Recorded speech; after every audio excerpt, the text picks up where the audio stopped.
Bom, pessoal, eu sou Gilberto Peçanha Ribeiro, eu sou professor aqui da Universidade Federal de São Paulo.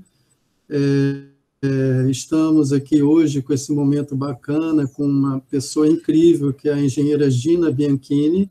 Ela é formada em engenharia, né, mas ela tem uma trajetória espetacular, assim, do que eu conheci da Gina faz um tempo atrás, foi em 2006, 2007, né?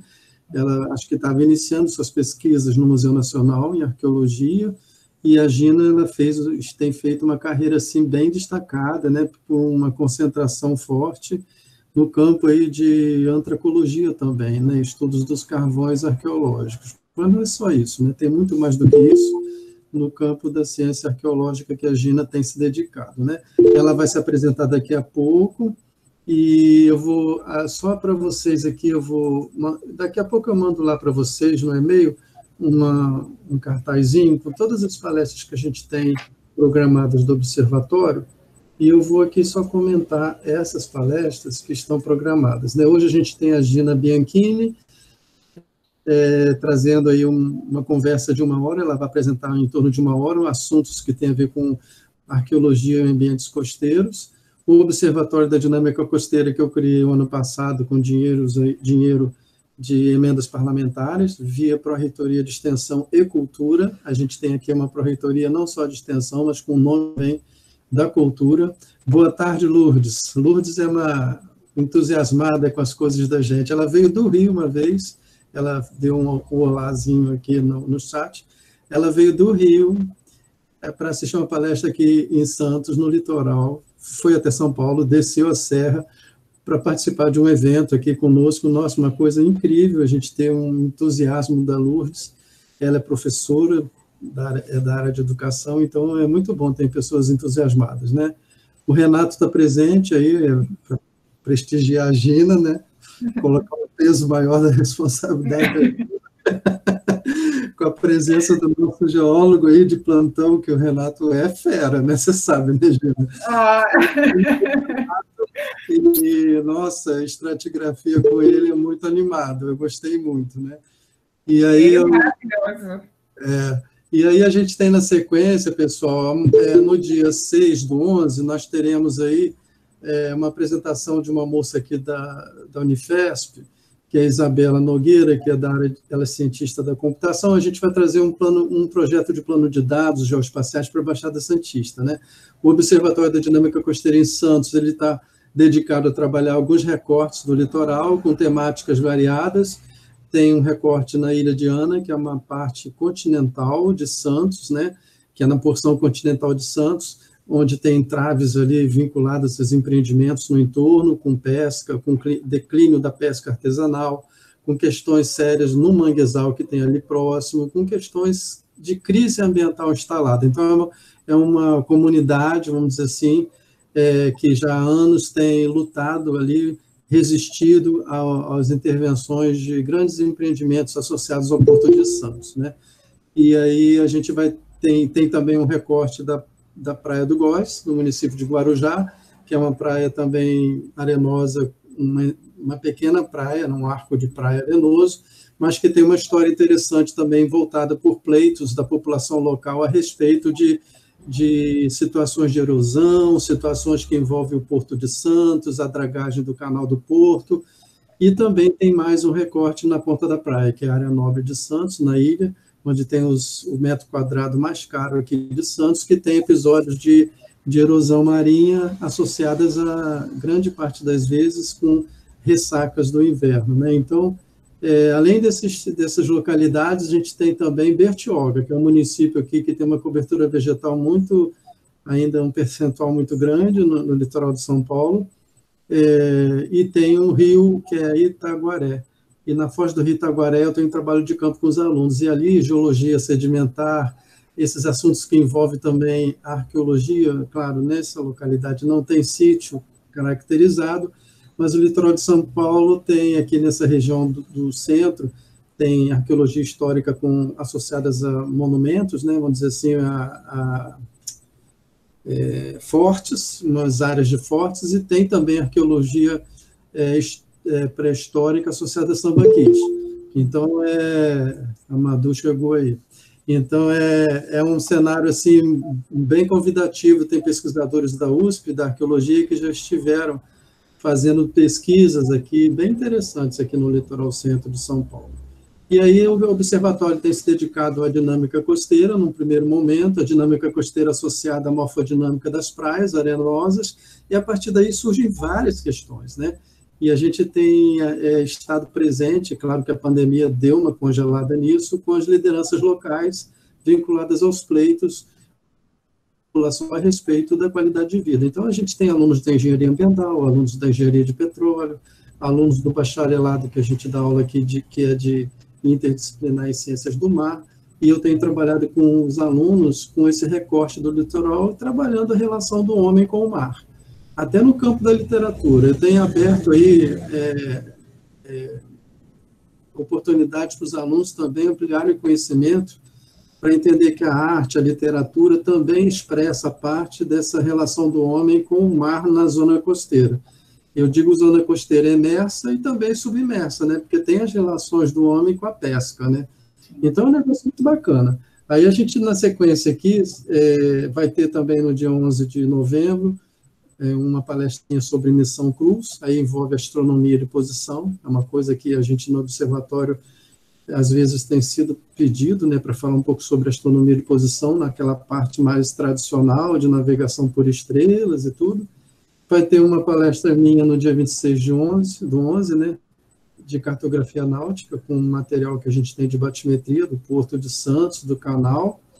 Teremos aí um geógrafo da Unesp, que é Davidson Solo, que vai trazer justamente uma abordagem sobre políticas territoriais de proteção da natureza com as comunidades tradicionais. Então, ele tem muitos alunos de mestrado e doutorado que têm trabalhado essa questão da população aí, inclusive indígena, que tem aqui no litoral, dentro do Parque Estadual Xixová-Japuí. Então, a gente tem no litoral de São Paulo Centro aqui, litoral centro, um monte de coisa bacana que dá para a gente fazer de estudos com os alunos. Eu faço sempre assim, eu tenho muito trabalho de campo com os alunos, a aproximação dos alunos com essas vivências, mesmo sendo pontuais, tem um ganho espetacular na visão que os alunos podem ter da complexidade que é de você entender o litoral e, ao mesmo tempo, trazer a questão do diálogo, né, com populações tradicionais e com lideranças locais. Então, é um pouco o que eu fazia no Rio, na Ilha Grande, o que eu fazia lá pela Federal Fluminense e na região serrana fluminense, né? Então, pessoal, é uma programação que eu vou mandar por e-mail de vocês, o site eu vou colocar no chat daqui a pouquinho, onde tem toda a programação dessas palestras aí até dezembro, né? Então, pessoal, o Observatório agradece aí a presença da Gina, a disponibilidade da Gina conosco, eu também agradeço bastante. O Observatório hoje ele tem 6 alunos bolsistas que vão continuar como voluntários por um período, porque o período da bolsa deles está acabando, né? E a gente tem aí umas frentes de trabalho interessantes com essa garotada de graduação que acabam tomando conhecimento e ampliando um pouco a visão, não só de geoprocessamento, que eu acabo levando um pouquinho para essa parte de mapeamento, mas também de entender o olhar, né? Entender o outro, né? Que ocupa o litoral, e entrar um pouco nessa questão aí dialógica, né, de dialogar um pouco sobre as percepções que a comunidade local tem do litoral, a respeito do local onde ele vive, onde ele habita, onde eles têm a identidade, mas, ao mesmo tempo, trazendo coisas na área de ciência, né, para implementar um pouco, para incrementar, né, um pouco mais essas conversas, esses debates. Gina, agradeço de forma muito grande a você estar conosco aqui, inclusive é uma oportunidade para mim também, para eu tomar conhecimento do que tem da amplitude da pesquisa que você tem desenvolvido no Museu Nacional, na UFRJ. Agradeço a presença aí de professores do próprio Museu Nacional, a Maria Dulce Gaspar, acho que já está presente, o Renato Ramos, talvez outros estejam conosco, né? E Gina, agora é com você, mas é um agradecimento muito grande que eu tenho a você. É uma engenheira muito sorridente, muito simpática, fantástica, e, ao mesmo tempo, ela reúne também coisas no campo da competência, né? Então, isso é muito bacana, né? E dedicação, é uma pessoa dedicada demais na área de arqueologia. Gina, é com você agora, seu slide já está na tela para a gente, então agora é com você. Obrigada, Gilberto. Obrigada, pessoal, pela presença, né? É um enorme prazer estar aqui com vocês hoje. Como o Gilberto me falou, que a gente tem um público aí, a gente já ficou conversando agora um pouquinho nesses bastidores, tem um público bem variado. Eu fiz uma apresentação para dar um panorama, assim, geral, né? Não vou me ater às pesquisas, eu vou falar das pesquisas em Sambaqui, na verdade, né, ao longo da costa, tentando dar um panorama para vocês nesse ambiente costeiro, né? Como é que eles estão assentados, como é que eles se organizam, enfim. Gilberto, antes de começar, só queria falar, tem um pessoal falando aqui que não está conseguindo entrar pelo link, não sei o que pode... Eu vou verificar aqui, foi no chat? Isso. Eu vou verificar aqui. Bom, Gina, uma coisa que eu pediria a você é para botar na tela cheia, né? Vou botar, querido. Tá. Eu vou verificar, vou administrar isso aqui meio em paralelo, tá bom, Gina? Tá joia, deixa eu botar aqui.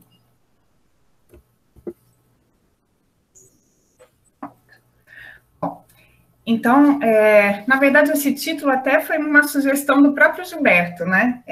Que colocou para a gente, eu embarquei e acabei seguindo. Essa imagem, para mim, é uma imagem icônica, porque esse é o meu primeiro trabalho de arqueologia, né? Então, assim, a primeira vez que eu pude participar de uma escavação em área costeira e de pesquisa de longa data, foi a partir de um projeto feito em Santa Catarina, da professora Deise Farias e Paulo de Blasis, né? Uma parceria entre a Universidade e a Unisul e a USP, que foram 2 etapas de campo realizadas em janeiro, fevereiro, consecutivas em 2 anos, né? Entre 2006 e 2007. E, assim, trabalhar na zona costeira, além de tudo, é uma delícia, né? Só por a gente estar escavando nessa paisagem maravilhosa já é um enorme prazer. Então, o que tem a zona costeira, né? Então, a gente tem uma área que é riquíssima, né? E super diversificada, com uma enorme quantidade de ambientes. Então, a gente tem as áreas de manguezais, as lagunas, lagoas, né? As desembocaduras de rio, as áreas de cordões arenosos, costões rochosos, e uma enormidade de ambientes de restinga, proximidade com Mata Atlântica, que forneciam, né, uma quantidade, uma riqueza de recursos naturais, que esses recursos, de certa forma, eles funcionaram como atrativos para essas populações, né, para a ocupação desses primeiros grupos. Quem foram os primeiros, então, os grupos humanos que a gente tem notícia na pesquisa arqueológica que chegaram nesse lugar? Foram os construtores de Sambaqui. Esse sítio que vocês estão vendo aqui é o Sambaqui da Roseta, localizado no município de Laguna, em Santa Catarina. Esses sítios, eles estão assentados, né, com o avanço das pesquisas. Hoje a gente sabe que a gente tem registro de Sambaqui ao longo de toda a costa brasileira, praticamente, né? E eles são as centenas. A gente pode chegar a falar em milhares, eu acho, porque são centenas em pontos concentrados do litoral, como a gente vai ver, e somando isso tudo, eles devem estar nessa casa, né, nesse número. Então, como é que eles se organizam? Onde a gente encontra sambaquis, né? Então, desde os sedimentos mais recentes, localizados, né, os sedimentos holocênicos de formação mais recente, associado aos processos de fechamento das lagunas, né, como esse aqui, é um sambaqui localizado no Rio Grande do Sul, lá, né, na pontinha do nosso país, um sambaqui de grandes dimensões, como vocês podem ver, aqui eu circulei, sou eu que estou aqui servindo de escala, né, para o sítio, então a gente pode ver que eles são construções enormes, né, não só em termos de altura, mas em diâmetro desses montículos, né, que chega às vezes a 100, 200 metros de diâmetro. Aqui um outro sítio, em Santa Catarina, estou subindo o litoral, tá, gente? Assentado numa região um pouco mais antiga, a região de Campos Verdes, município de Laguna. Essa é uma imagem antiga do Sambaqui, que foi profundamente minerado. Ele ainda existe hoje, é datado em torno de 4.000 anos antes do presente, né? E eu destaquei aqui de novo para a gente poder ter uma ideia, né, da dimensão que esses sítios alcançavam, né? Aqui mais um outro, também em Santa Catarina. Eu estou puxando para Santa Catarina, eu vou falar hoje bastante de Santa Catarina e Rio de Janeiro, porque são as áreas que eu tive a oportunidade de trabalhar, e aí eu também tenho, né, mais intimidade com os dados, e também são duas áreas que foram profundamente pesquisadas, com projetos de pesquisa de longa data, e que esses projetos forneceram inúmeras informações e que permitiram a gente avançar, né, nessas discussões.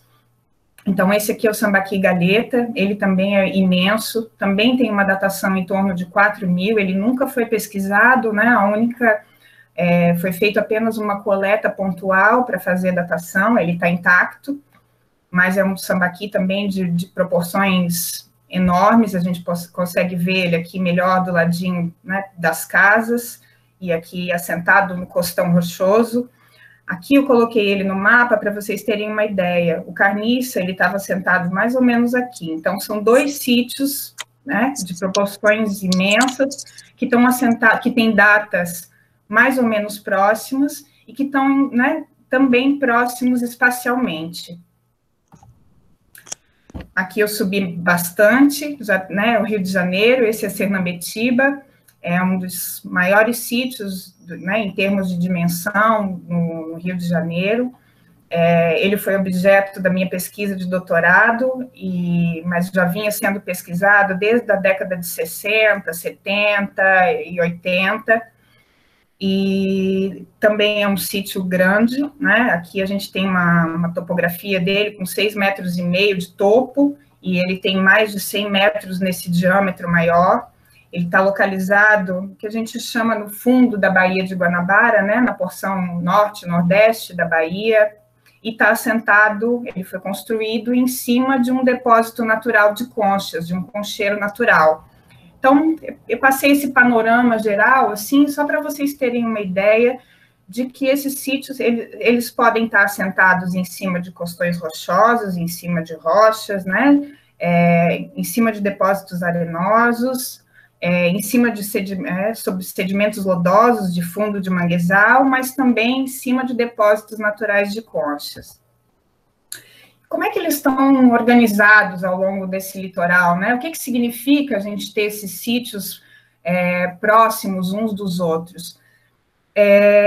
Acho que a primeira pessoa, né, primeiro pesquisador que chamou a atenção foi lá no final do século XIX, né, o Lofgren, que chamou atenção com estudos que ele estava fazendo, principalmente na região de São Paulo, onde a gente tem uma quantidade também significativa de sítios nessa região, principalmente limite com o Paraná, né, que pega Cananéia, Iguape, tem uma quantidade enorme de sítios.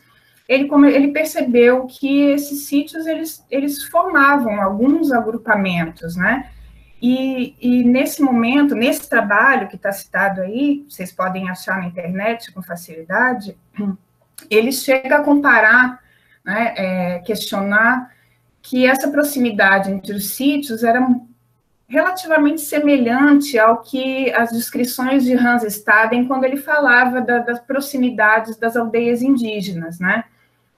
Não sei se isso, a gente não sabe se né? Não quer dizer que tem uma continuidade, se tem uma relação, mas faz pensar, né?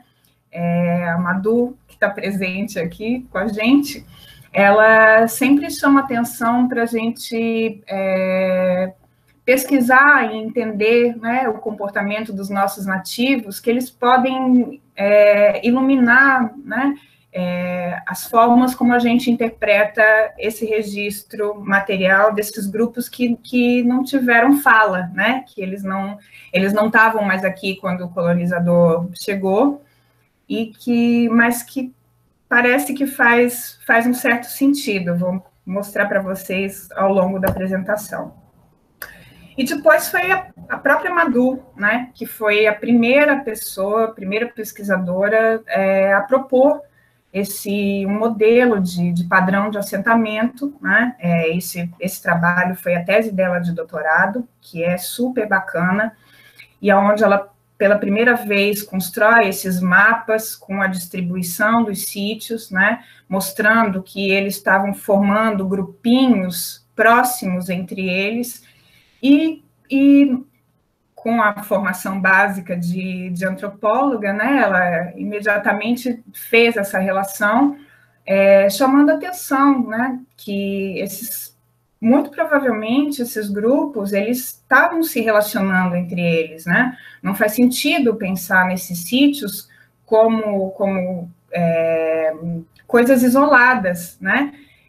Nesse momento também começam a aparecer as pessoas, a gente a ter acesso no Brasil às primeiras datações, e isso começou a chamar a atenção também que havia sítios ativos em vários desses grupinhos, né? Então que certamente eles se relacionavam entre eles, e que muito provavelmente não era uma relação belicosa, né? A gente não tem evidências de grandes embates, né, entre esses grupos. Depois da Madhu, tem um trabalho muito bacana, né, que é o trabalho do Andrés Kneip, para a região de Santa Catarina, que, assim, também é produto, né, de uma pesquisa de longa duração, envolvendo pesquisadores de diversas áreas. Então, a professora Rita veio com antropologia, Giannini, da USP, entrou com a parte de estudo da evolução, né, geológica da paisagem, enfim, pesquisadores dos Estados Unidos, um pessoal super bacana, que desde a década de 90 até 2005, 2006, e ainda hoje, né, alguns trabalhos ainda hoje de mestrado e doutorado são produto dessas pesquisas, inclusive o meu mestrado também foi parte dessa pesquisa, e que, por isso, produziu uma enorme quantidade de informação, e aí uma bateria de datações que permitiram ao Andrés Kneip, né, avançar muito no trabalho dele, e ele recentemente republicou esses dados, né, que tá nessa referência aqui, de 2018, junto com colaboradores, que é o professor Paulo de Blasis, a própria professora Deise também, onde ele propõe um primeiro modelo de ocupação, né, mostrando, dividindo, né, a partir das datações, os principais períodos de ocupação desses sítios, né, então, começando em 7.500 e 4.000, com um período de crescimento exponencial, ou seja, né, vários sítios começando a serem construídos. Depois, nesse segundo momento, que vai de 4.500 a 3.000, continua também um crescimento, né, um número de sítios, mas com assim, né, um pouco menos do que esse primeiro período, e aqui já começa um período de queda, ou seja, você já não tem mais sítios sendo construídos em todos esses agrupamentos, né, diminui também o número de agrupamentos de sítios, que são esses clusters aqui, que ele dividiu, né, e já mais para perto mais recentemente, diminuindo mais ainda, que tem a ver com essa questão do que a gente chama do colapso, né, desses grupos, até a chegada dos europeus, quando a gente já não tinha mais esse processo de construção desses sítios.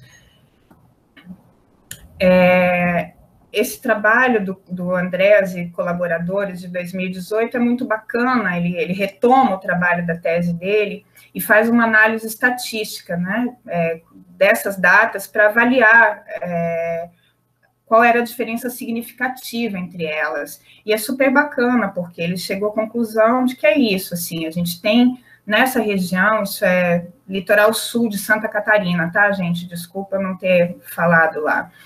É litoral sul de Santa Catarina, que a gente tem o quê nessa área? Vários agrupamentos de sítios distribuídos, né, ao longo dessa região, e que todos esses agrupamentos, você tem pelo menos um sítio ativo, ou às vezes mais do que um sítio ativo, ao longo desses 7.000 anos de ocupação, né?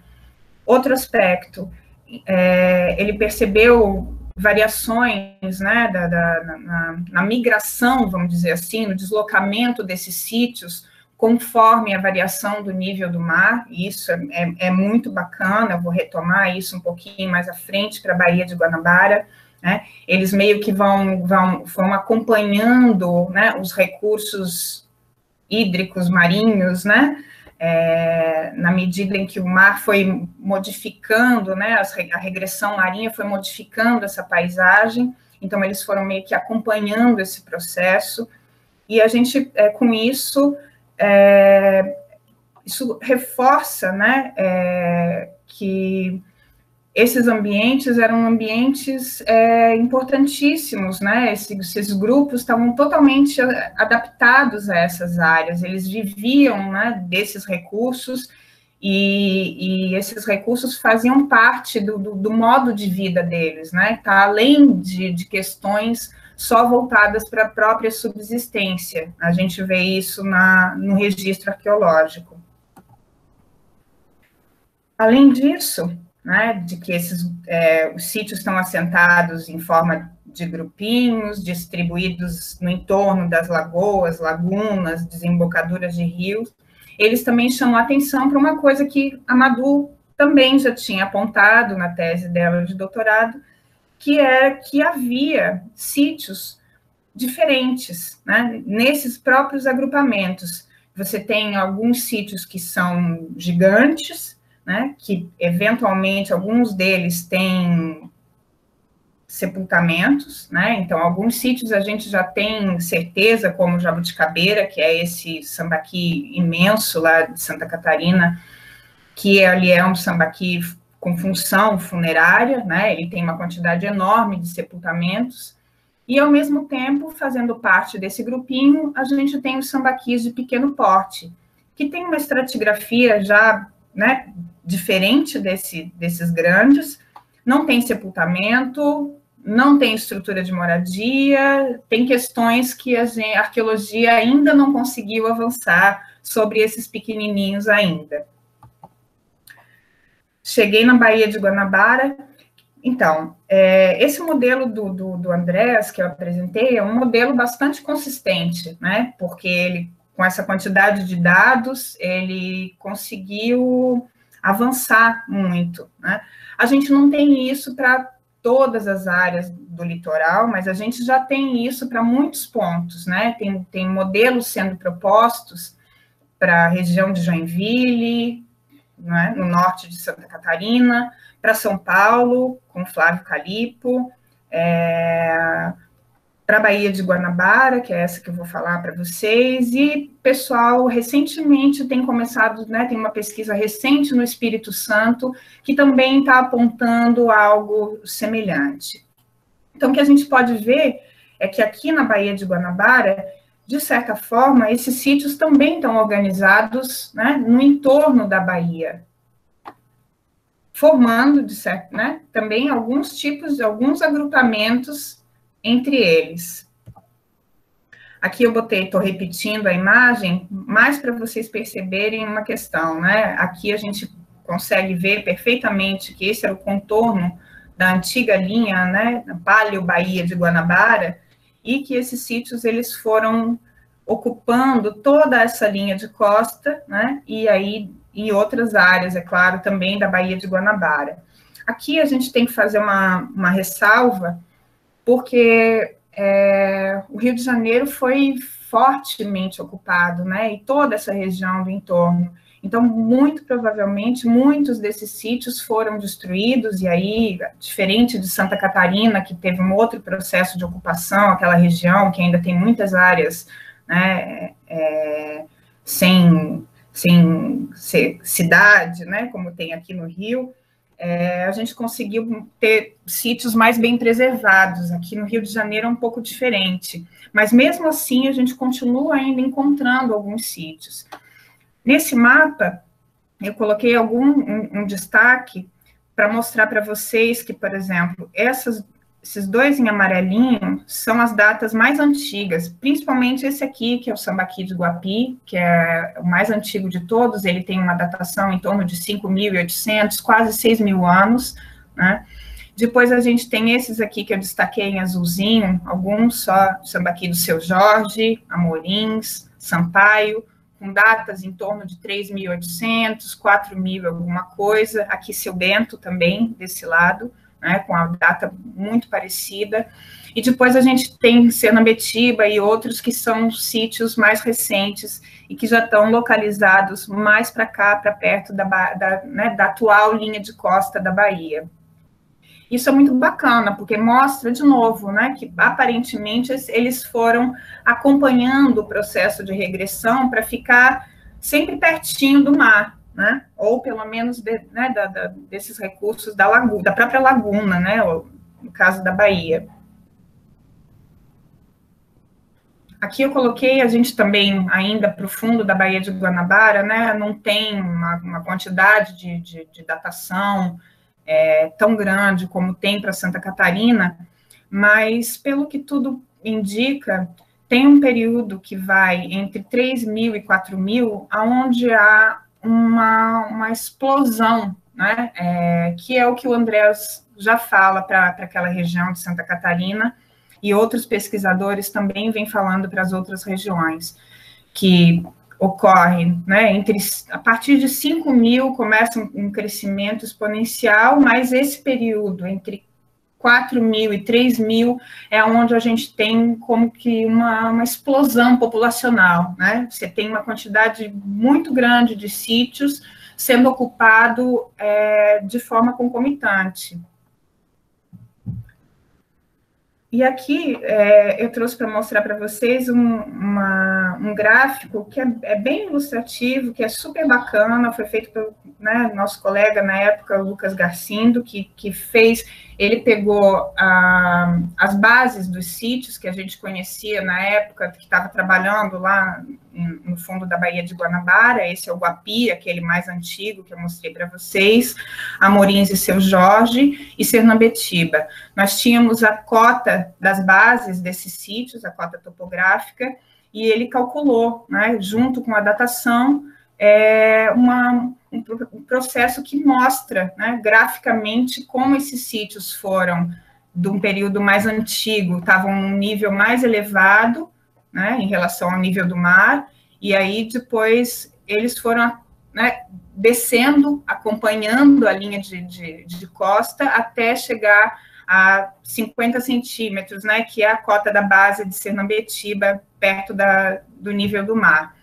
E aí aqui eu mostrei umas fotos para vocês, para acompanhar, né, como é a base de cada um desses sítios, aonde eles estavam assentados. Então, Guapi, mais lá no fundo da Baía de Guanabara, assentado em um sedimento arenoso, né, um cordão arenoso antigo. Seu Jorge e Amorins, um sedimento lodoso, e aí a gente pode imaginar, né, o nível do mar recuando, liberando algumas áreas ainda com forte influência, né, dessas marés, e eles começaram a construir para chegar perto, né, se manterem perto do mar, e depois Sernambetiba em cima do concheiro natural. Amorins tem uma característica, na verdade, Amorins e Guapi, né? Em cima desse sedimento, desse depósito lodoso, a gente tem uma camada de mais ou menos uns 50 centímetros, que é formada basicamente de ostra, né? Então, um pacote super espesso, que não tem carvão, não tem osso de peixe, é praticamente ostra, e que muito provavelmente, né, uma hipótese que a gente trabalha, que eles tenham construído essa primeira plataforma desse sítio para isolar, né, para se manter um pouco mais seco, né, tendo em vista que aquela base ali é uma base lodosa. Guapi, por outro lado, a gente, mesmo ele estando num cordão arenoso, né, é o trabalho do Diogo Borges, ele fez o mestrado dele com esse sítio, super bacana. Ele também trabalha com a hipótese de que esse pacote de sedimento, né, aqui está o professor Renato também, a gente analisando, descrevendo a sessão, que esse pacote arenoso também foi construído por eles. Talvez, provavelmente, pelo mesmo motivo, né, para manter o sítio nesse momento um pouco mais alto, um pouco mais longe da influência das águas. E aí aqui eu peguei um trabalho que é do Wagner, né, ele fez um trabalho também avaliando o padrão de assentamento dos sítios lá no Rio Grande do Sul. Quem tiver interesse também é super bacana, vale a pena dar uma olhada. E aí, com base nas datações, né, que a gente tem publicadas para vários desses sítios, ele chama atenção para esse período que a gente está trabalhando, que isso tem acontecido justamente nesses pontos onde a gente vê ao longo do litoral, e, claro, onde também a pesquisa já está mais avançada, que tem esse período entre 5 e 3 mil anos, que é um período com a maior quantidade de sítios sambaquis ativos, né, em vários pontos do litoral. Agora que a gente, com essa pandemia, né, a gente trabalha, todo mundo já sabe avaliar as curvas, né, então a gente pode perceber aqui que aqui tem um crescimento, né, forte, aqui a curva dá uma estabilizada no Rio de Janeiro e depois começa a cair para um período mais recente. A mesma coisa São Paulo, né, você tem essa área aqui com a curva bastante estável, e aqui um crescimento exponencial, que aqui a gente não pode considerar, porque também é decorrente, né, da pouca quantidade de sítios ativos com essas datas tão recuadas, são datas mais pontuais.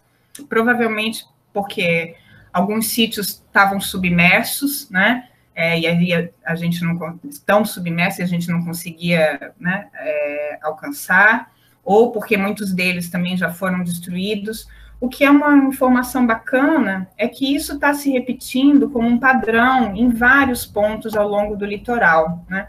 E aí eu fiz esse mapinha para mostrar que a gente tem, de certa forma, a partir desses estudos, uma área bastante, onde os estudos já estão bastante avançados e a gente pode afirmar com segurança, né, que nesse período de 5 a 3 mil, a gente tem centenas de sambaquis que foram erguidos ao mesmo tempo, né, e muito provavelmente esses grupos, eles estavam, além de interagir né, na própria região onde eles estavam assentados, eles provavelmente usavam o próprio litoral como, né, uma via de acesso e de interação entre eles.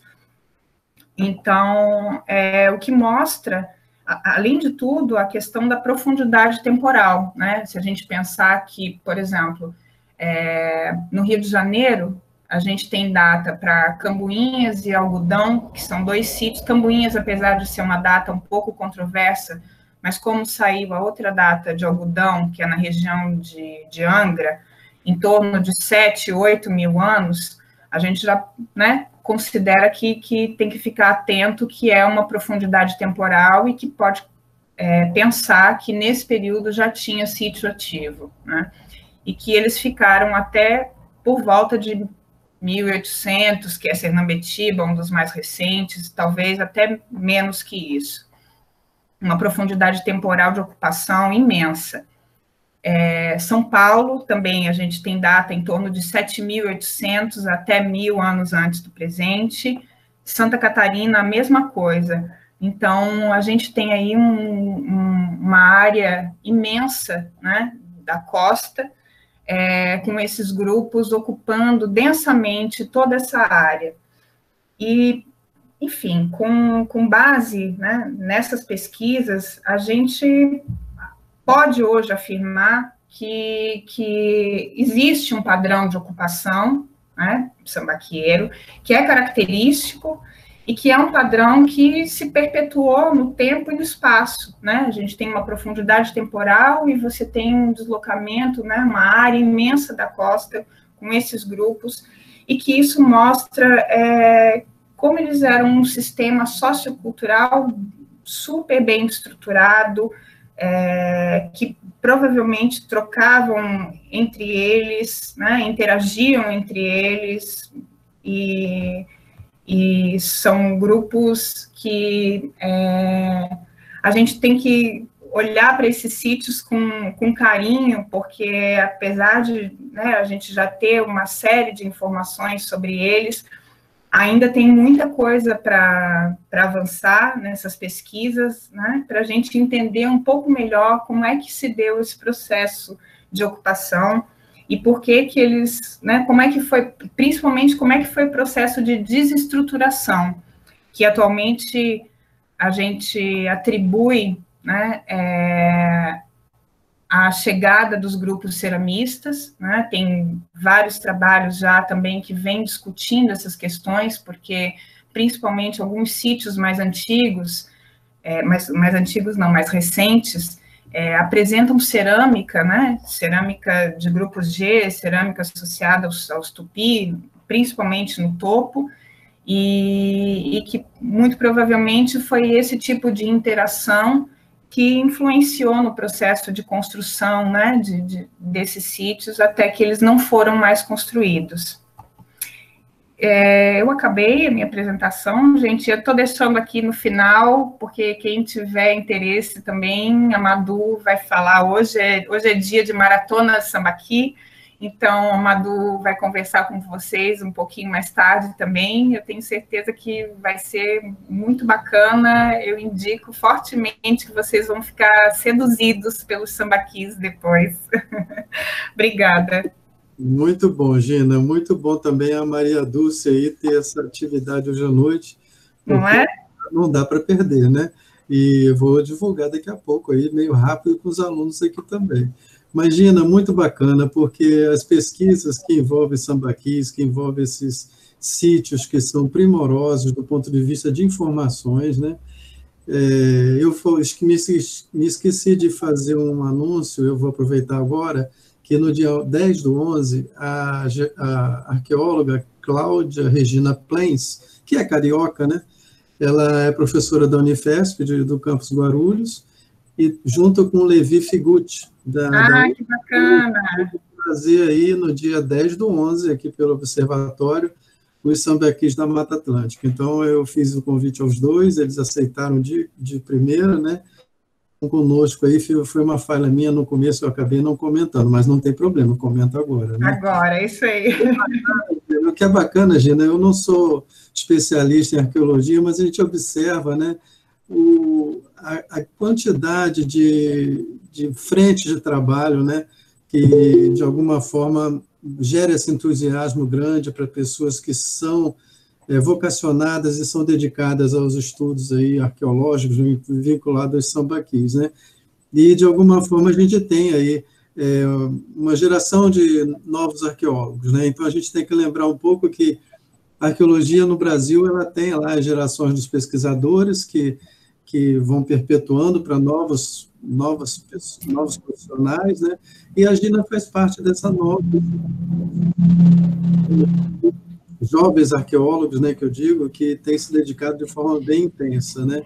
Eu vou agora, para não ficar falando demais, né, eu vou ver aí no chat aí as pessoas presentes, a gente tem aí um monte de gente aí entusiasmado com o assunto, né, e aí eu vou abrir agora para perguntas, pessoal, e a pessoa pode abrir o fone, o áudio, pode abrir também a câmera, e pode entrar aqui na onda de conversar com a Gina.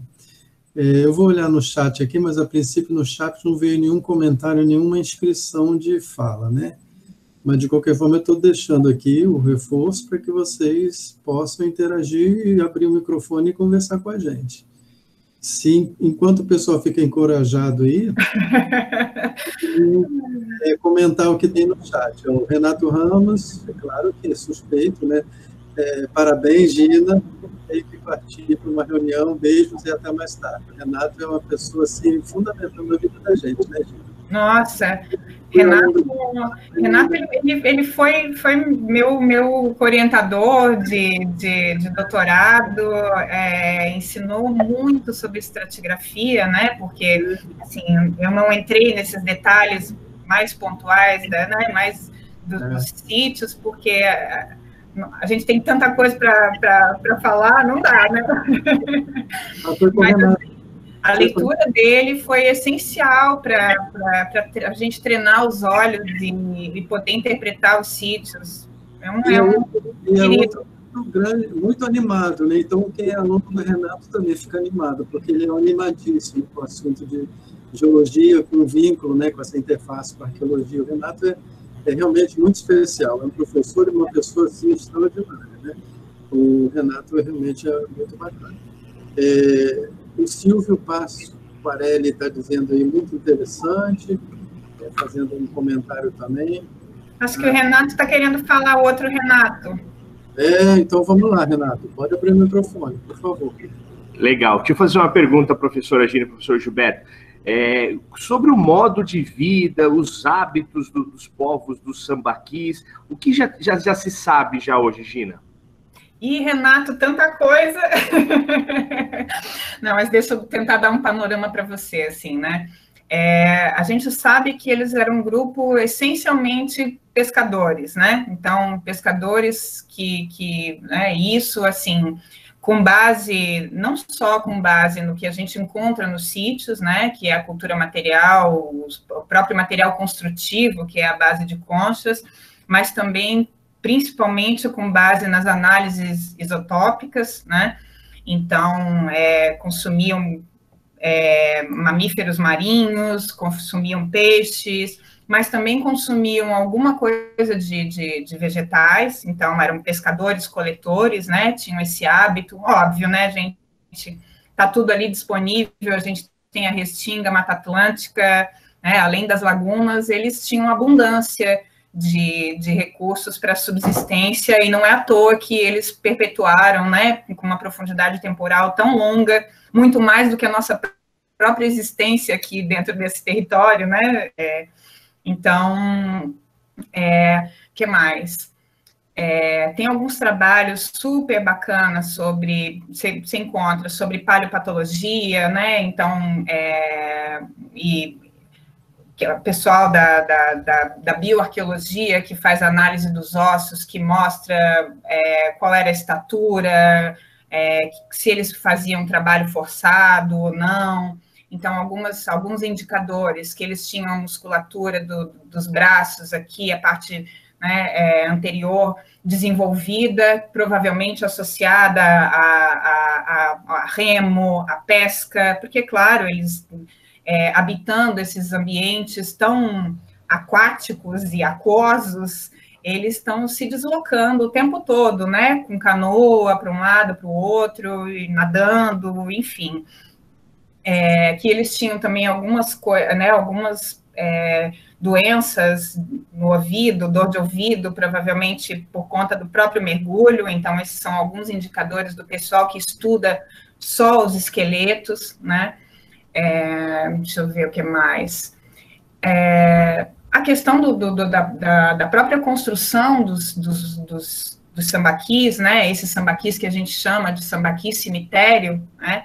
Que são alguns desses sítios onde a gente encontra centenas de esqueletos.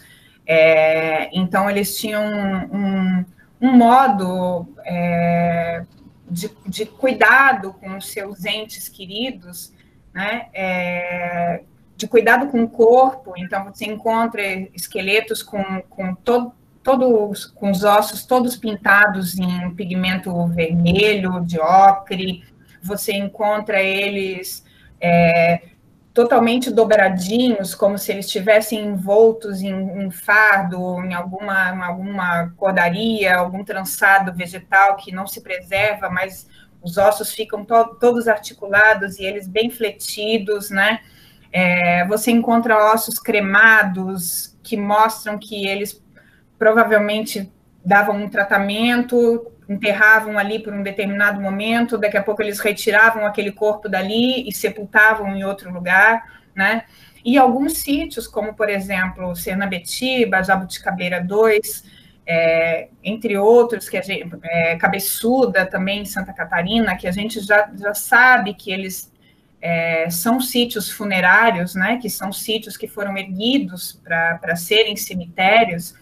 A gente identifica que o processo de construção do sítio, né, o incremento daquela área que virou aquele enorme montículo, ele está totalmente associado ao ritual funerário, né, que essas camadinhas de concha, peixe, com oferenda, né, você tem oferendas também perto do morto, do corpo, e que tudo isso, esses sítios, eles cresceram em decorrência de sucessivos rituais funerários que foram realizados ali.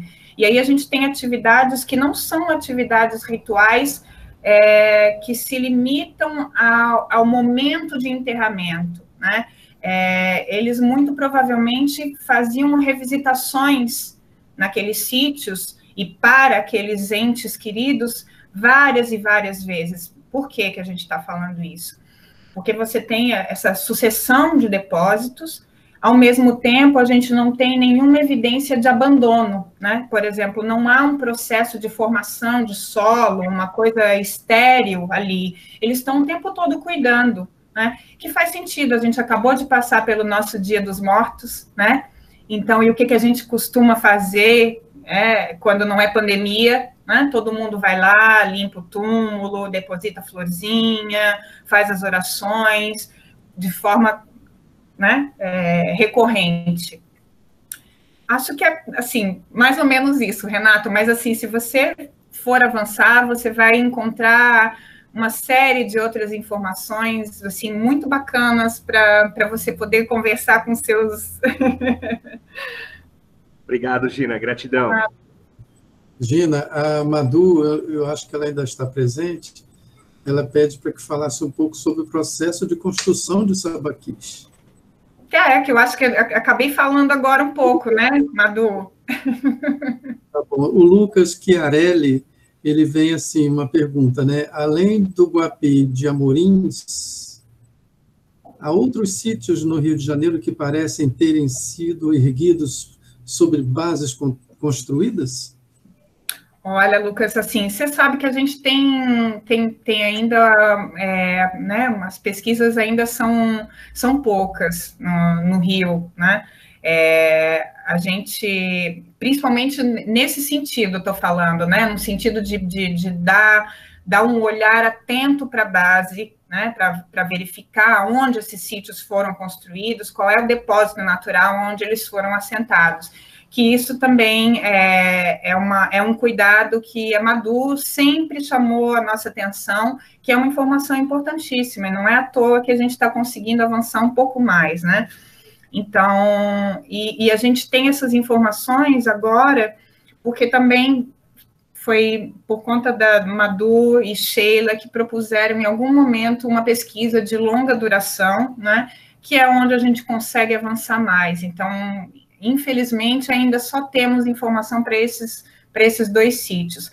Mas, por outro lado, a gente tem em Santa Catarina, eu não me lembro agora se foi para o Encantada, acho que é o Encantada 3, e tem um outro sítio.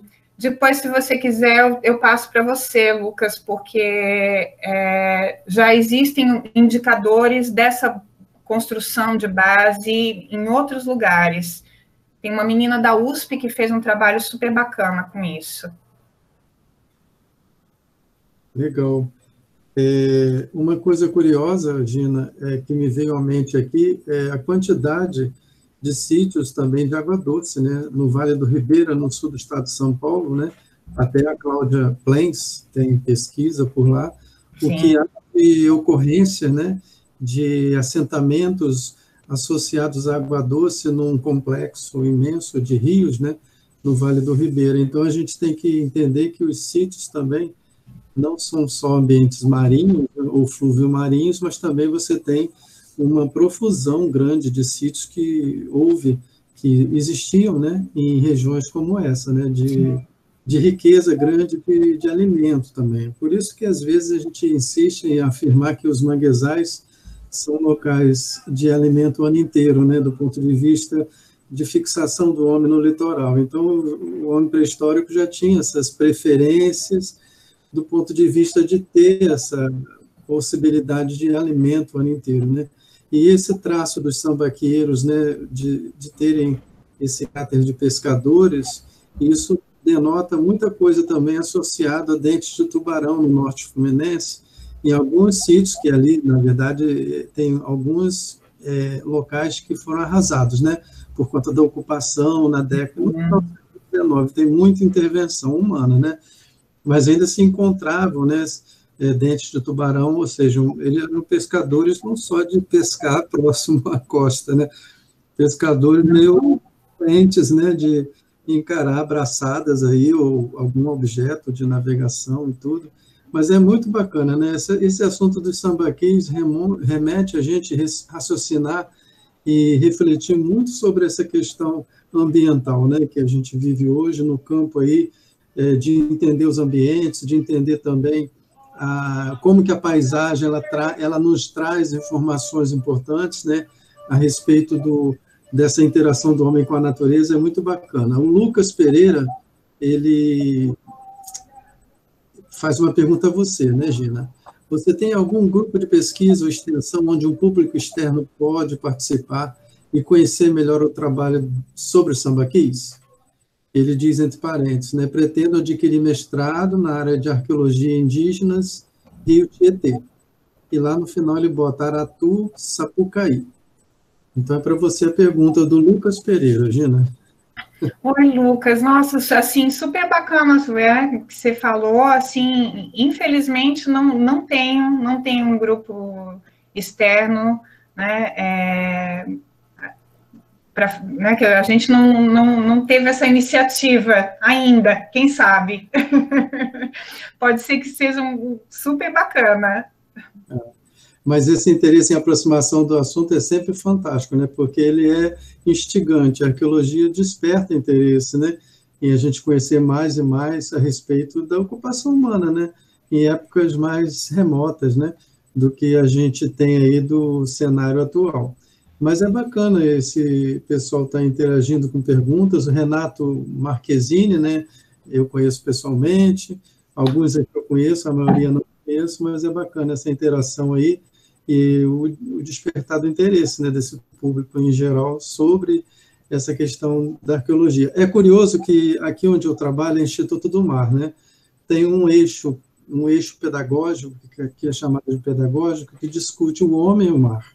Aí tem uma psicóloga, 2 historiadores, um sociólogo, 2 administradores e 2 advogados, misturado com biólogo, oceanógrafo, né, com pessoas de outra...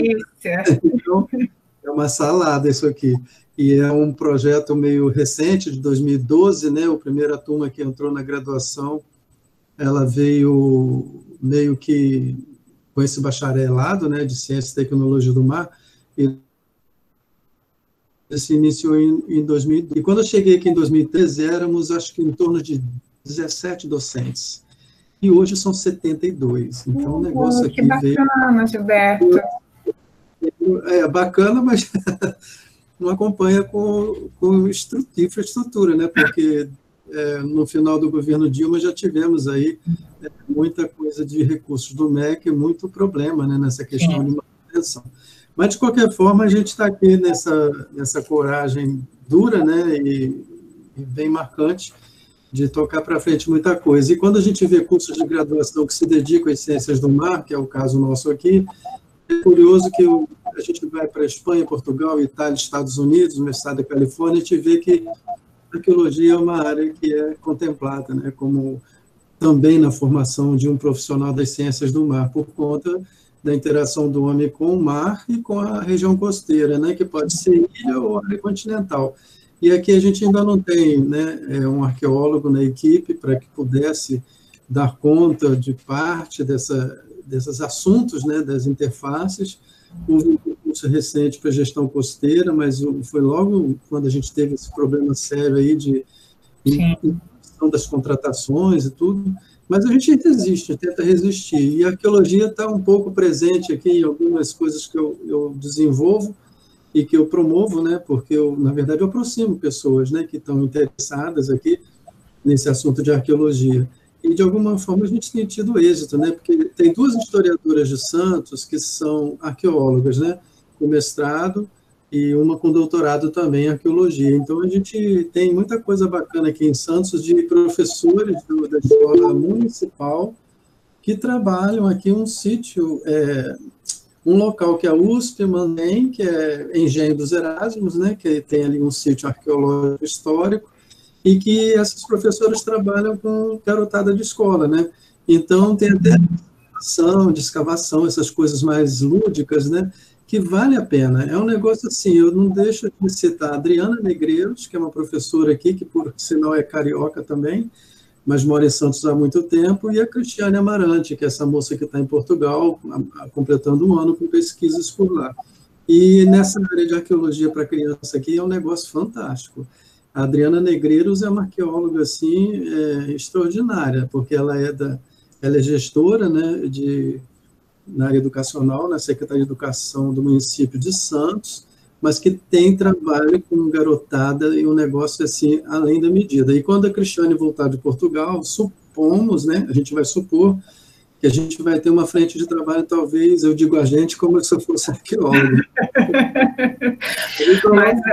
Eu me coloco junto. Vai trabalhar junto, né, Gilberto? É isso. Mas Peruíbe, que é o município mais ao sul do estado aqui, da parte central de São Paulo, Peruíbe tem sítios arqueológicos lá, inclusive já estudados, o IFAM tem aí já cadastrado e tudo, e tem trabalhos interessantes com garotada de escola de visitação, aquela visitação controlada, né, dentro do que é possível, para não ter a capacidade de carga é sempre analisada, todos esses critérios, né? Então, eu me aproximo dessas arqueólogas porque a cartografia acaba ajudando um pouco, mapear isso, mapear aquilo. Eu tenho até hoje, fotografias aéreas que você me cedeu já há muito tempo atrás de alguns sítios sinalizados lá pelas fotos aéreas, porque nessa parte de imagem de satélite, fotografia aérea, às vezes auxilia bastante, né? Você tem a paisagem identificada, né? Eu me lembro muito de uma pesquisadora que era da UERJ, né, do Paulo Seda, né, orientado pelo Paulo Seda, que estava trabalhando a Serra do Cabral, em Minas Gerais. Então, as imagens do Landsat, nossa, você vê os padrões de vegetação, de paisagem, são indicativos importantes, né? Não estou dizendo que são determinantes, mas auxiliam. Ajuda muito, sem dúvida. Bastante, né? O cenário hoje, até a cobertura vegetal de hoje, tentar associar com alguma coisa do paleoambiente, né? Mas é muito legal isso tudo, né? Porque a gente tem aí esse grupo, mas eu não quero falar muito, eu quero dar chance às pessoas a falar também, né?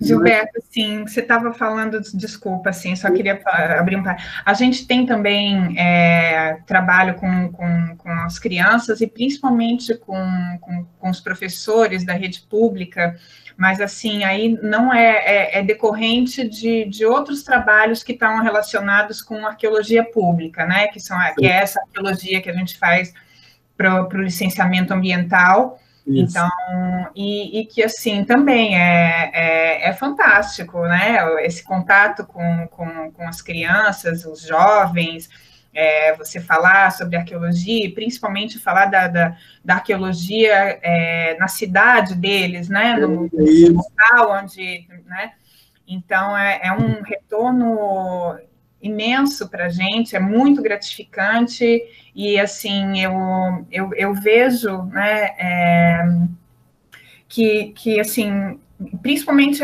essa questão da pandemia trouxe muito para a gente, como a gente está podendo fazer isso agora, conversar, né, o nosso papel como pesquisador de cada vez mais a gente falar com as pessoas, né? Falar com a comunidade, não só criança, não só a escola, mas todo esse povo, produzir material e se fazer né? Uma divulgação diferente dessa que a academia vinha adotando há tanto tempo, de ficar falando só para os seus pares, né? A gente tem um papel aí importante que tem a ver com esse caos também, né? Que a gente deixou chegar no nosso país, e questionando a ciência, né, da forma como está sendo questionado hoje, eu faço uma leitura de um papel nosso também aí para mudar essa, né? E ao mesmo tempo surgem grandes surpresas, Gina. Quando eu tenho promovido esses encontros assim remotos, são grandes surpresas, porque a gente vê perguntas, indagações de pessoas comuns que tem sentido, entendeu? Que tem sentido no campo da curiosidade, né, científica. Ao mesmo tempo, a gente vai falando um pouco, eu digo a gente, de um modo geral, né, vai pontuando um pouco o que é paleontologia, o que é arqueologia, né, e eles vão entendendo que são áreas, são profissões, tem profissionais nessas áreas que trabalham, por exemplo, tem uma arqueóloga aqui em Santos, quando houve umas escavações na área do Porto, que houve um trabalho de uma arqueologia de contrato, né, onde se acompanhou, as escavações foram acompanhadas por uma arqueóloga, e ela tinha autoridade na obra de interromper a escavadeira quando havia alguma suspeita de alguns artefatos, né, possibilidade de algum material de valor arqueológico. Então, quando a gente traz isso para uma moça que é da área de arqueologia de contrato, e é garotada, adolescente, estava presente, eles começaram a despertar, existe essa profissão, então, e quando ela coloca dessa maneira, né, que ela é respeitada eu coloquei uma situação que ela viveu, né, os alunos, o público em geral fica atento, olha, então, e tem valor isso, né, ou seja, tem valor do ponto de vista não só do patrimônio arqueológico, mas do valor no campo de visão de mundo, porque a gente tenta, eu sou meio aflito, né, eu sou da engenharia, fui lapidado muito pela geografia durante muito tempo, fiquei melhorado, né? Eu sou um engenheiro melhorado, né? Somos, né, querido? Somos. Saímos do Chile, graças a Deus que na hora certa, né? E aí a gente vai meio que quebrando um pouco paradigmas e preconceitos também, parte do que é raciocinado a respeito. E isso tem uma amplitude grande, porque a gente, não, às vezes, não tem a dimensão disso, como a gente é professor, pesquisador, mas isso tem uma dimensão grande, e a gente vai vendo isso ao longo do tempo. Eu sou de uma outra geração, ex-alunos que vêm comigo no LinkedIn, ou então no próprio Facebook, ou no e-mail, conversar alguma coisa e valorizar certas coisas que lá atrás a gente falou que eram fora do convencional, né? Ou seja, sair do convencional tem o seu lado positivo do ponto de vista das pessoas terem oportunidades, não sou só eu, mas outros docentes, né, de ampliar a visão de mundo. A visão de mundo fica ampliada. Então, esse é o grande sacada da gente, enquanto pesquisador, enquanto profissionais que interagem na arqueologia, é essa possibilidade, essa real alteração que a gente tem um pouco na visão das pessoas, das profissões, da interação. Quando eu conto histórias, por exemplo, de Petrobras, nas ilhas em Macaé, que iam passar um oleoduto, do nada descobrem uns esqueletos naquelas ilhas, que eu nem lembro mais o nome das ilhas, e aí é acionado o IPHAN e tudo, e descobre-se lá um sítio arqueológico que já estava com ossadas meio afloradas praticamente, muito próximo à superfície, e aí se caracterizou um sítio naquela região. Então, isso é importante, a gente ter também, claro, as intervenções de obras promovem exposição de material, naturalmente, né, por conta de revolver o solo e tudo mais, mas é bacana essa questão da visão da ocupação humana e também da sociabilidade, que eu acho que você trouxe um pouco isso, da sociabilidade dos sambaqueiros, né? Do ponto de vista de serem povos que não eram isolados, eles tinham interação. Isso foi comprovado por questões aí, no campo mais antropológico, comportamental, mas teve base na parte física, né, dos artefatos e das interpretações. Então, a sociabilidade também é importante a gente trazer um pouco isso no campo de como que o homem interagia, como eram as relações dele com a natureza e com os semelhantes, né? Isso é importante também. Então é isso, né? Arqueologia é um mundo. Desculpa, Gilberto, assim, já que você tocou, né, nesse assunto... Espero não ter falado nada errado aqui, por favor, você me corrija, moça. Não, ao contrário, né? É só para complementar, assim, porque como a Madu tinha pedido para falar sobre essa questão do processo de formação, e aí como você apontou, né, sobre esse aspecto da interação entre eles, então, assim, a gente percebe essa interação não só pela proximidade dos sítios, né, dos grupos, né, aqueles clusters que eu botei que são relativamente próximos, né, eles são sítios que se destacam na paisagem, porque a gente pensa esses ambientes costeiros são relativamente planos, né, esses sítios, eles estão, a gente percebe o uso do fogo de forma recorrente, então são áreas que você acende uma fogueira aqui, toda a vizinhança está enxergando, né? Uhum. Então, assim, são formas de comunicação que, certamente, quando havia um enterramento, né, uma festividade relacionada a esse ritual funerário, todo o grupo no entorno da laguna está enxergando aquilo. Se não está, a gente sugere, né, até que eles possam estar participando, tamanha a quantidade de depósitos, né, de oferenda, de peixe, enfim, das próprias conchas, que eram depositadas ali na hora dos enterramentos.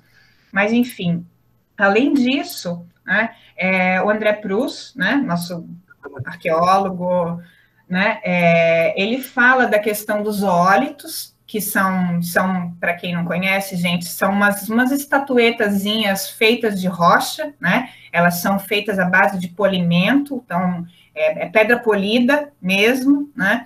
E são estatuetas fantásticas, maravilhosas, em formas de animaizinhos que eles produziam e que algumas vezes foram encontradas junto com os sepultamentos, né? A gente tem dificuldade de saber exatamente o contexto, porque como são peças que chamavam muita atenção, né, as pessoas que mexiam nos sítios ou que eventualmente estavam retirando para produção para cal, que esses sítios foram muito destruídos, acabavam pegando esses bonequinhos, bichinhos, e aí tiravam do contexto, e aí a gente não sabe mais onde eles estavam. Mas tem um registro do Tiburcios, no Sambaqui do Paraná, com um croquis maravilhoso, com pelo menos 3 desses bonequinhos no entorno. E esses bonequinhos, eles são, aparentemente, de uma produção meio que local, de Santa Catarina, só que são encontrados em alguns outros cantos, assim, São Paulo, parece que tem em alguns lugares no Rio Grande do Sul, que não sabe se produzia também, se foi troca, na região serrana de Santa Catarina também apareceu então mostrando que como essas peças circulavam entre vários grupos, né, ou que havia artesãos, né, que tinham essa especificidade de fazer esse trabalho e que esse conhecimento, ele se multiplicou, ele passou, né, numa escala temporal e espacial para esses grupos.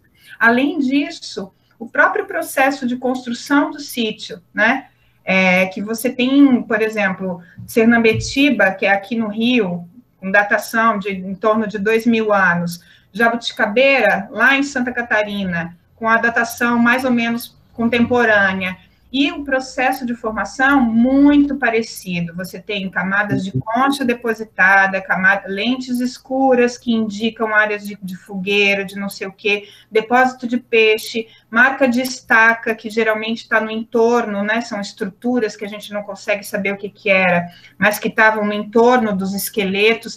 Então, você vê que o processo ritual e o processo de construção de sítios tão distantes espacialmente se mantinha dentro de um projeto. É um projeto construtivo que se perpetua no tempo e no espaço. Então, esses caras só podem estar interagindo, né? Certeza, porque é como se fosse um período de tempo onde havia troca e isso se repetia, né, em locais diferentes, né? E, curiosamente, eu já vou falar sobre os comentários aqui, as pessoas vão falar, mas é curioso que na Ilha Bela tem uma arqueóloga, estou tentando lembrar o nome dela, é Cíntia Cíntia Brandazoli. Ela trabalha em Ilhabela, né? Ela deu palestra para a gente aqui também, e ela comentou sobre alguns sítios que não foram tão arrasados, porque eles se localizavam em cima de grandes matacões no litoral, então estavam como se fossem meio escondidos também da vegetação, e é uma marca da Ilhabela, é de ter ainda algum material bacana preservado de alguns sítios. E a Cíntia também é uma pessoa dedicadíssima, eu adoro Cíntia, né? Ela trabalha na Prefeitura de Ilhabela, tem um projeto lá na Secretaria de Cultura, alguma coisa assim, ela tem um projeto de vida muito bacana dedicado a essa área de arqueologia. O Renato Marquezini no chat fala parabéns, professora. Obrigada, gente. O Lucas Pereira aí tem uma pergunta, né? Nos rituais dos sambaquis, essa sociedade utilizava algum tipo de bebidas, como, por exemplo, o cauim, utilizado em outras culturas indígenas? Então, Lucas, a gente não tem nenhuma informação, né? Como eu falei para vocês lá no começo, né? Esses grupos, diferente dos ceramistas que estavam aqui, que a gente ainda tem os relatos dos cronistas, né? Dos primeiros naturalistas que descreveram muita coisa. Para os sambaquis, a gente não tem isso, né? O que a gente tem, por exemplo, são essas esculturas, esses oólitos que eu falei para vocês. Se vocês tiverem a curiosidade, depois deem uma pesquisadinha na internet, porque são a coisa mais fofa, mais linda, e mostram uma tecnologia que hoje, com todo o nosso avanço, a gente não é capaz de fazer, né? Mas esses oólitos, né, nesses bichinhos, acho que a maioria deles tem uma concavidade em algum lugar dessas peças, né, como se produzisse uma baciazinha, um potinho, né, que se acredita que aquelas áreas ali eram usadas para macerar alguma coisa relacionada ao ritual, alguma substância. Pode ser que seja bebida? Pode ser, mas assim, a gente não tem evidência nenhuma ainda apontando para essa questão. Mas eu acho que devia ter, né? Afinal de contas. Esse material de origem vegetal, ele preserva quase nada, né? Por isso que você se perde muita coisa, né? E às vezes tem teorias que afirmam sobre alguma coisa alucinógena também, né? Isso. Tem um pessoal fazendo análise, né? Porque hoje em dia você tem espectrometria, você tem raio-x, você tem não sei o quê, que pode apontar algumas coisas. Você tem também a análise de microvestígios, né? Que são os fitólitos e grãos de amido, que quando analisa essas peças, eles podem ficar impregnados nos poros da rocha e o pessoal consegue extrair e avançar. Mas ainda, tudo isso ainda está em processo, depende de coleção de referência, depende de um monte de coisa. Então, assim, tem muita gente avançando nessa área. Mas a ciência dá trabalho, né? Dá trabalho demais. A Lourdes Silveira, a simpática Lourdes, que eu conheci pessoalmente, ela diz assim: doutora Gina, você chegou a fazer pesquisa no Sambaqui de Saquarema, Araruama, trabalho da professora Lina Kneip? Não, da professora Lina Kneip, não, infelizmente. Eu acho assim, eu fui a Saquarema uma única vez fazer um trabalho muito rápido com a professora Cláudia, inclusive o professor Renato participou, a gente, na época que eu estava no doutorado no museu, mas não foi em nenhum desses sítios, foi uma coisa emergencial de uma casa só, que tinha aparecido um sepultamento, mas nunca tive a oportunidade de trabalhar, e gostaria muito de ter trabalhado com a professora Lina, porque os trabalhos dela, ela é conhecida pelo primor dos trabalhos, um cuidado, né? Mas infelizmente não tive a oportunidade. O Paulo vem aí também no chat dizendo o seguinte: foi tudo muito interessante ouvir sobre essas interações com ambientes costeiros. Ficam dúvidas sobre a variação do nível do mar descendo e essas ocupações. Tem mais. Sobre os petroglyphos que encontrei em Costa Rochosa, na faixa da Maré, numa ilha ao sul de Florianópolis. Tem algum estudo dos desenhos. Parabéns aí a Gina pelo empenho aí, pela vontade de compartilhar com a gente tudo isso que ela tem aí de conhecimento, né? O Lucas agradece mais uma vez. Aí, obrigada, gente. Obrigada, Lucas. Obrigada a todo mundo.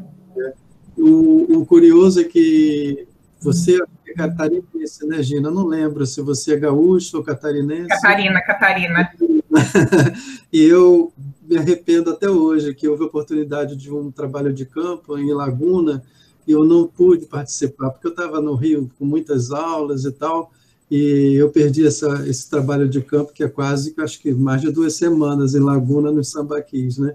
Mas eu suponho que Santa Catarina, no município de Laguna especificamente, o que tem de material ainda, com alguma preservação, dá margem a muita pesquisa também estrangeira, né? Muito pesquisador estrangeiro também se dedica a essa arqueologia brasileira. E a gente tem marcado, nas últimas décadas, né, um crescimento bem interessante de pessoas jovens pesquisadores na área de arqueologia, né? Então, isso é muito bacana, porque o governo brasileiro nem sempre tem um apoio que a gente precisa para a arqueologia, um pouquinho diferente da Argentina, um pouquinho diferente de países aqui da América do Sul, que o arqueólogo é até mais respeitado, né? Mas a gente tem aí essa resistência, né, Gina? Essa resistência, e o que tem de material para pesquisa é muita coisa, de fato, né? A Lourdes quer abrir o microfone, Lourdes, para falar alguma coisa. Ana Luísa Silveira, né? Doutora Gina, você pode falar um pouco sobre os vestígios vegetais encontrados nos sítios? Tinha alguma planta vinculada aos sepultamentos? Então, como a gente estava falando, né? O Gilberto ainda há pouco falou dos fitólitos, encontrar material vegetal nesses sítios, né? E de um modo geral, nos sítios, né? De vários outros grupos, nos sítios arqueológicos no Brasil, é bastante difícil.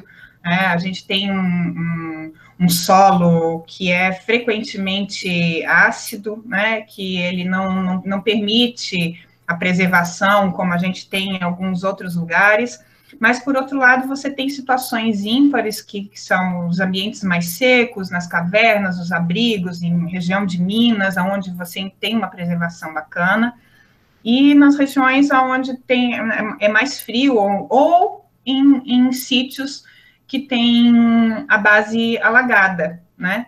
Tem o Sambaqui do Cubatão, que é um sítio fantástico, ele está em Joinville, também Santa Catarina, né? Ali foi um centro, não é à toa que eu acabei estudando, né?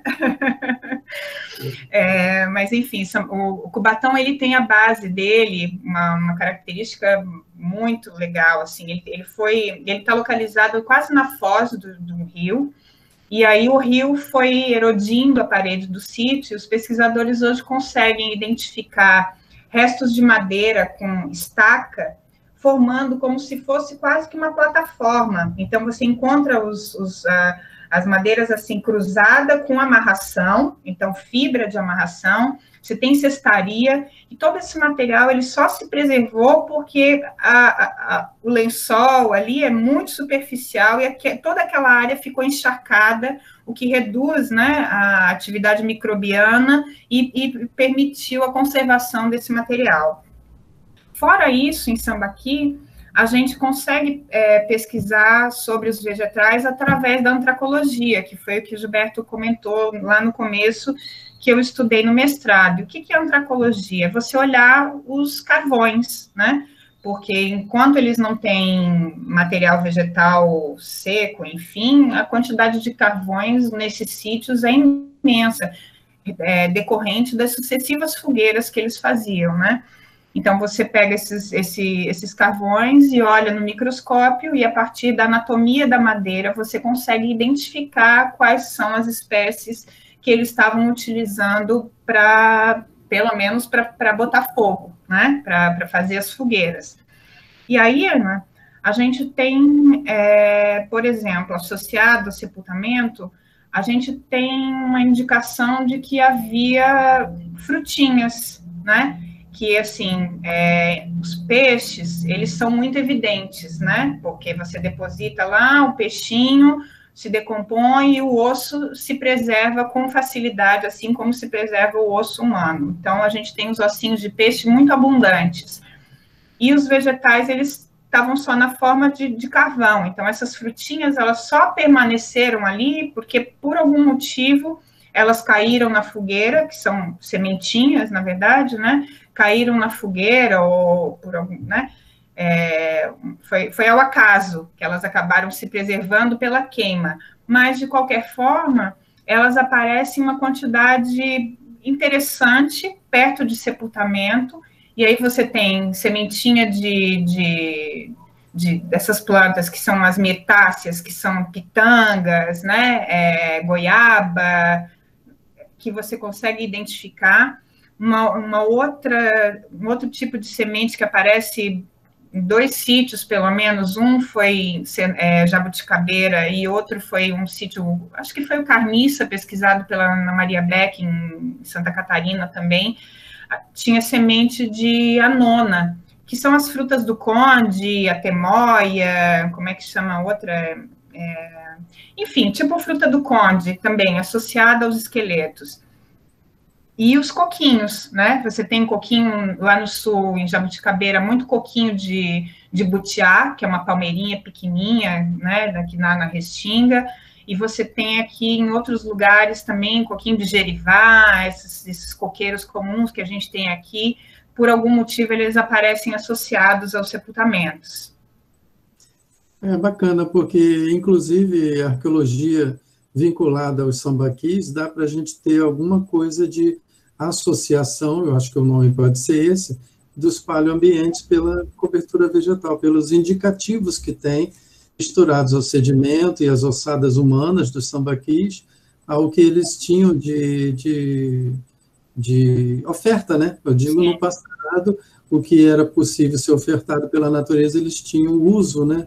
E faziam uso disso também, possivelmente para rituais de sepultamento, né? Então, como a Gina falou, o carvão, ele mantém estrutura, né? Do ponto de vista da anatomia da madeira, dá para você ter uma certa certeza, né? Uma certeza a respeito da espécie até, se é esperma. Eu não lembro mais o nome de nada disso, Gina, mas há como você ter cientificamente uma comprovação a respeito de algumas espécies vegetais que havia na época que estava vinculado, associado a um determinado sítio. E é curioso que os carvões, eles podem ter sido, né, eles existem, né, associados, né, misturado com sedimento por incêndios florestais e também por manejo, né, humano vinculado à questão das fogueiras, né. Então, é isso que é incrível, né, porque é uma área que é pouco conhecida, mas que tem uma força, né, do ponto de vista de ajudar na interpretação. Então, essa área de antropologia acaba se aparecendo já há muito tempo, mas no Brasil ainda é pouco conhecido, né?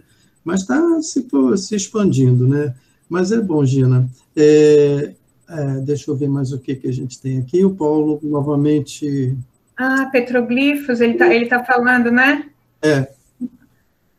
Paulo, eu nunca pesquisei nada sobre... Eu sei que, se eu não me engano, é a Teresa Fossari que tem alguma coisa sobre isso na região, na ilha.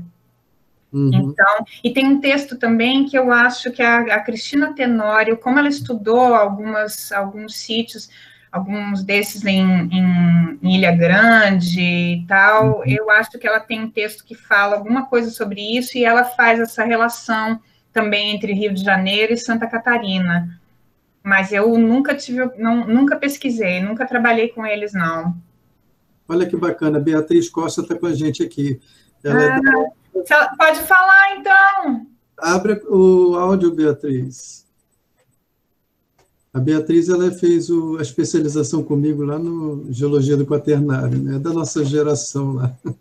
Eu me coloco da geração da Gina, da Beatriz, como se eu tivesse trilhões de anos mais novo, né? Mas eu creio que seja a Beatriz Costa mesmo, que esteve lá no sul da Argentina. A Bia, né? A Bia. Ela está envergonhada. Beatriz, você... Eu estava no quarto vendo a Gina lá de boa, e eu vim aqui para o escritório. Que delícia, querida, que bom! Aí eu que estava aqui me deliciando, não, eu só fui contribuir que a Fabiana Comerlato também estudou os petroglifos lá de Florianópolis. Só isso que eu estava querendo contribuir. Mas você sabe o que ela avançou, Bia? No que ela avançou? Assim... Ela conseguiu identificar com algumas outras representações dos G. Ela fez várias comparações, que, assim, algumas coisas tinha, outras não tinha semelhança, mas depois que ela terminou o doutorado, ela conseguiu sugerir que aquele desenho que são os triângulos, né, são... Um instantinho, aquele famoso. Seriam dissidências de imagens de faces. Isso é tudo que eu me lembro da contribuição da melhor seria ela falar, né? Porque eu também não sou especialista em arte rupestre. Mas a Beatriz tem uma história recente aí de sul da Argentina, que qualquer hora ela compartilha. É verdade. Né? Ushuaia, alguma coisa assim, né? Eu não lembro. É interessante que lá eles também têm concheiros, né, sambaquis, que são mais recentes, que essa faixa que a Gina frisou, que é o que ocorre mais aqui no nosso litoral, lá eles são bem mais recentes, eles têm toda uma estrutura de processo de construção completamente diferente. Lá eles são shell middens, assim, eles são resíduos, eles ficam em volta das cabanas, assim, então ficam os concheiros circulares, é diferente. É concheiro e é diferente, é muito legal. Isso é bacana, essas variações mostram um pouco os comportamentos, né? É bem bacana isso. E a Beatriz também é uma excelente pesquisadora, historiadora na origem, mas a arqueologia, ela foi atraída pela arqueologia e é, de fato, uma pessoa, além de ser linda, simpática e sorridente, né? Isso é bacana também. Mas eu acho que é uma característica de todo mundo do Museu Nacional, pelo menos, né? Não, o museu tem isso. Estava aí antes. Gente, né? Mas foi muito bom aquela. Olha, eu vou ser franco com vocês. Eu fui professor da UF, da UERJ. As coisas que eu mais tenho saudade do Rio de Janeiro, eu estou morando em Santos, né? É esse período curto que eu passei no Museu Nacional. Porque é muita gente concentrada, séria, dedicada, todo mundo na sua área, contribuindo, dialogando. É um ambiente de trabalho, foi um ambiente de trabalho, né?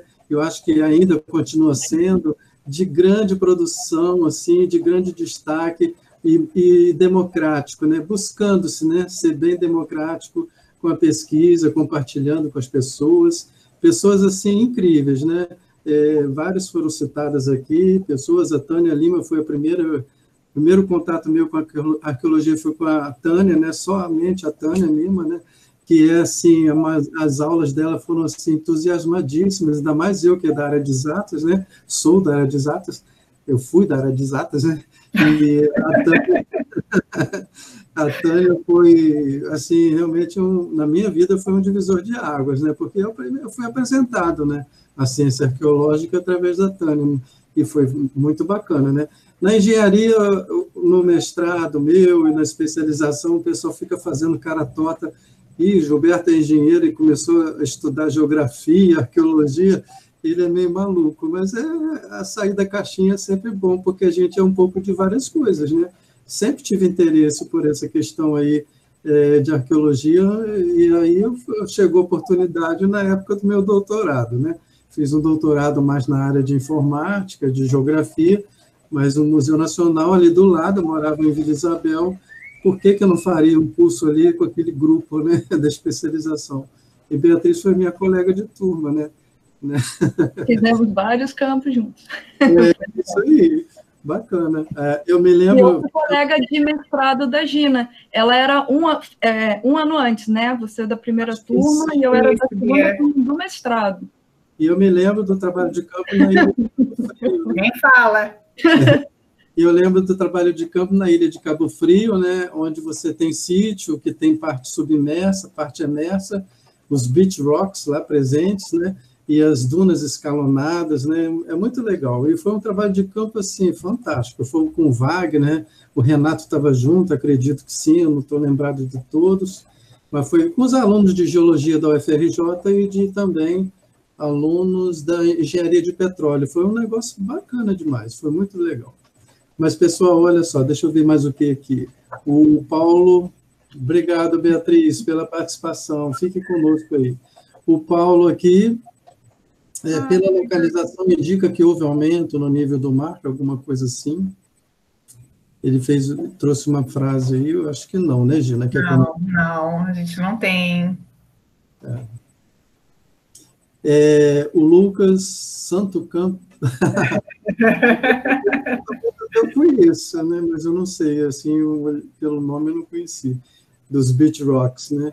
O fascinante universo dos sambaquis, o Paulo novamente, a aula está ótima, ele mora em Arraial e no Rio. Então ele está no mundo dos sambaquis, está pisoteando. Muito legal. Então, eu acho que, Gina, eu agradeço aí a sua presença, a sua simpatia, a Beatriz também, a Maria Dulce Gaspar, o Renato Ramos, que esteve conosco, o Renato Marquezine, que está aí até agora, esse cara aí que tem esse sorriso na foto dele, é um cara fantástico, é um empreendedor aqui na Baixada Santista, incomodado, assim, de fazer um monte de coisa bacana, é criativo. O Renato faz uma diferença, é um turismólogo aqui, que bacana, muito antenado, e tem expedições com a empresa que ele tem aqui na antiga estrada de Santos, né, com caminhadas e banho de rio também, um monte de coisa bacana. E Santos aqui, eu não conheço toda a história, né, mas tem muita coisa do ponto de vista de arqueologia histórica por aqui também, né, porque não é a minha área de fato, né. É um casamento fantástico, né, Gilberto, com turismo e arqueologia, e, enfim, essa parte de meio ambiente toda, porque eu acho que é isso, todo mundo ganha, né? É bacana para o turismo quando passa também a questão da informação, as pessoas acabam ajudando a proteger, então eu acho que é tudo isso que a gente quer. Renato, se você quiser depois trocar figurinha, pedir, se precisar de algum material, alguma coisa que eu puder ajudar, pode contar comigo, vou colaborar com o maior prazer.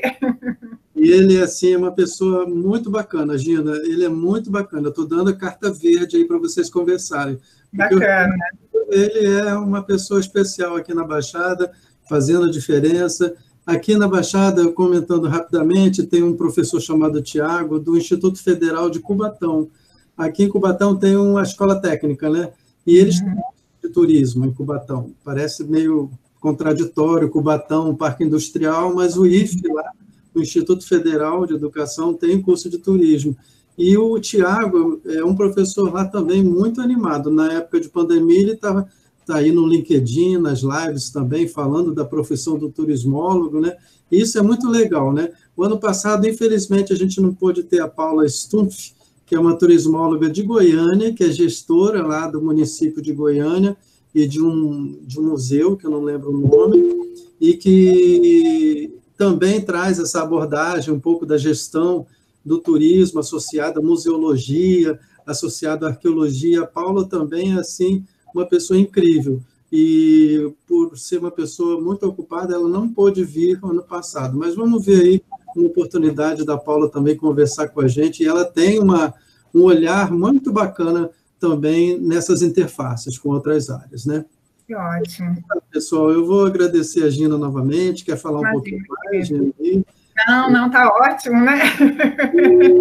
Só tenho a agradecer também, te agradecer pelo convite, pela oportunidade, por poder estar pertinho de você mais um pouco, que fazia muito tempo, morrendo de saudade, né? Agradecer todo mundo, né, a participação do pessoal por aí, um enorme prazer, e o que vocês precisarem, tiverem interesse, quiserem pedir meu contato para o Gilberto, pode passar, eu vou ter super satisfação de contribuir, de ajudar, de passar texto, o que vocês quiserem, enorme prazer. Se tiver interesse, pode falar comigo que eu passo o e-mail da Gina aí para vocês conversarem, tá bom?